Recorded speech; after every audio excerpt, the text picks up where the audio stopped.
Na Guaíba, o comentário de Cristiano Oliveira. Fala, Oliveira, bom dia. Tudo bem? Saudações, bom dia a todos. Ontem uma noite cheia aí por Copa Libertadores, por Copa Sul-Americana e algumas coisas que a gente precisa constatar antes de entrarmos no Inter. Aliás, o Inter ontem foi diretamente envolvido em algumas questões.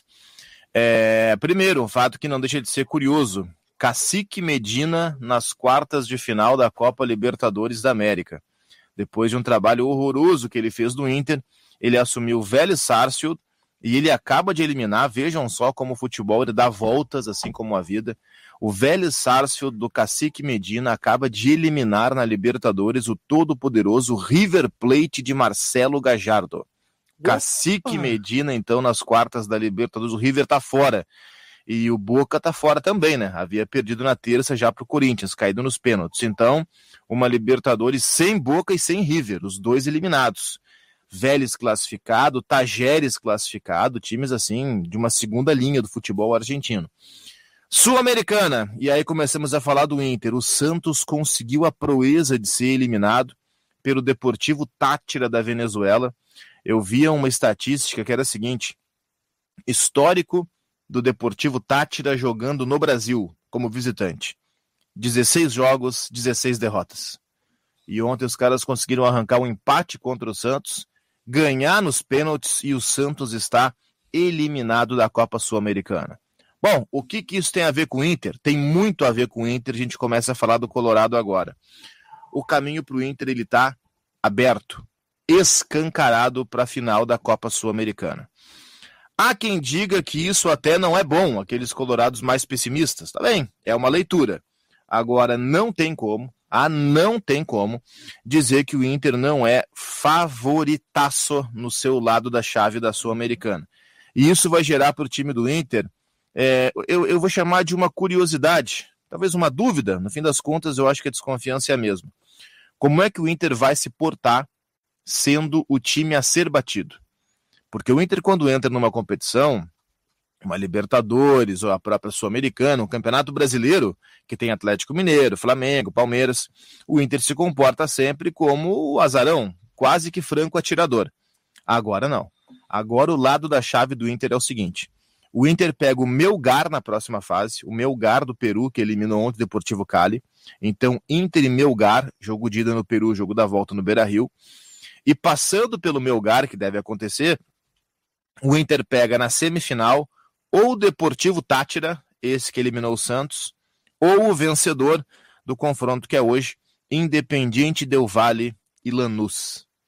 Então o lado do Inter da chave da Sul-Americana tem o Melgar pela frente, e aí passando pelo Melgar ou Deportivo Táchira, ou Independiente Del Valle, ou Lanús. O Inter é o grande favorito para chegar na final da competição. E aí, chegando na final, bom, o outro lado tem o Nacional de Montevidéu, tem um Atlético Goianiense ou Olímpia, tem um Ceará, enfim, pode ter um São Paulo, inclusive, mas aí é na final. Até a final, o Inter é o grande favorito para chegar pelo seu lado da chave, que ficou realmente bastante fraco. E aí é o seguinte, vocês no Ganhando o Jogo pontuaram e criticaram inúmeras vezes a direção colorada pelos erros. A contratação do Mano Menezes, claro que não é só dele, né? Ele conseguiu mostrar que o elenco do Internacional tem talentos ali, recuperou atletas, né? O Edenilson, né? Que voltou a... O Edenilson passou a ser um jogador de crescer na hora decisiva, e ele geralmente era o contrário, né? O que foi vendido recentemente, que todo mundo já meio que... O Rodrigo Dourado, né? O Dourado também. Voltou a jogar aquilo que lá no início, logo que ele apareceu, todo mundo... O Rodrigo Dourado, do início de carreira no Internacional, era um cara que eu gostaria de ver jogando lá com o Diego Aguirre, 2015, ele jogou muito bem, né? Não, o Mano eu acho um baita treinador, cara. O jeito com que ele montou o Inter, é bem verdade que na ida foi muito mal, mas que ele montou o Inter pro jogo da volta contra o Colo-Colo, precisando reverter aquele placar, mas o Inter com calma, um Inter que não se abalou nem mesmo com o gol sofrido, porque a desvantagem chegou a estar em 0-3, né, com o gol que o Colo-Colo fez em Porto Alegre. E o Mano Menezes trabalhou isso muito bem, por onde atacar, como atacar, a hora de atacar, não diminuiu o ritmo depois da vantagem, porque afinal de contas, né, podia acontecer o que acontecera já contra o Botafogo, em que o Inter vencia por 2-0 e cedeu a virada por 3-2.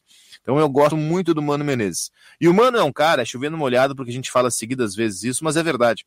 O Mano é um cara que no mata-mata ele tem o seu destaque. A carreira do Mano, ela é uma carreira que não tem títulos expressivos em pontos corridos.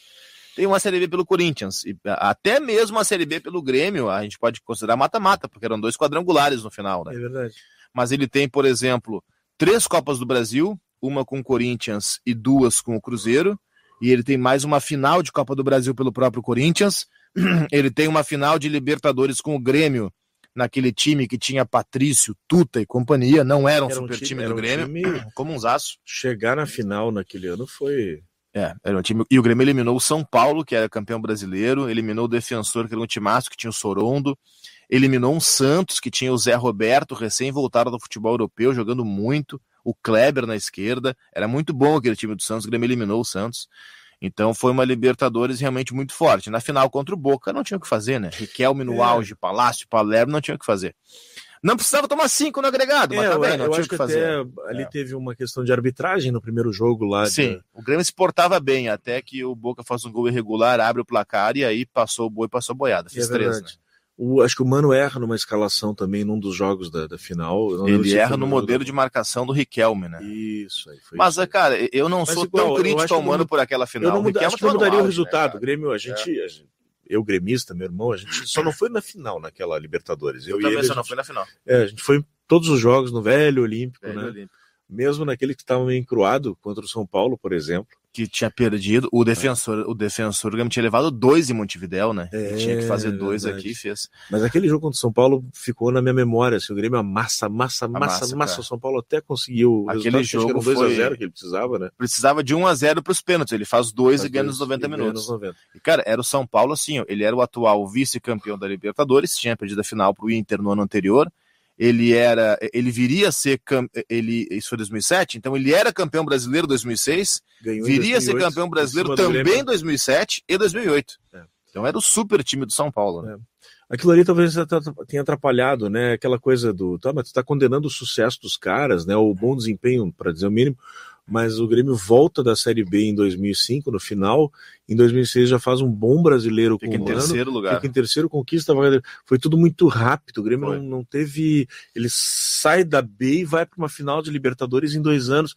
Talvez, analisando hoje com a distância, espaço-tempo, acho que a coisa ali foi... Talvez o Grêmio não tenha conseguido se organizar com o tempo necessário, com a calma necessária para encarar aquilo ali. Sabe que eu vejo muitas pessoas assim que são críticas ao presidente Paulo Odoni. Eu acho que ele cometeu erros e acertos, e rapidinho, já no sinal das 10, eu acho que aquela gestão dele que vai de 2005 a 2006 e ele é reeleito para 2007 e 2008, acho que foi uma gestão muito boa.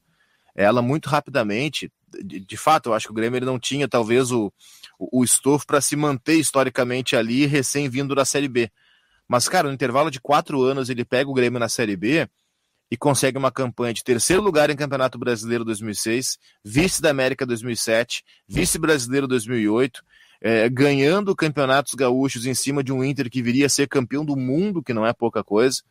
Foram boas gestões ali do presidente Paulo Odoni. Aquela volta depois, mais preocupado em terminar a arena, não. Mas aquela gestão ali foi legal. É verdade, é verdade.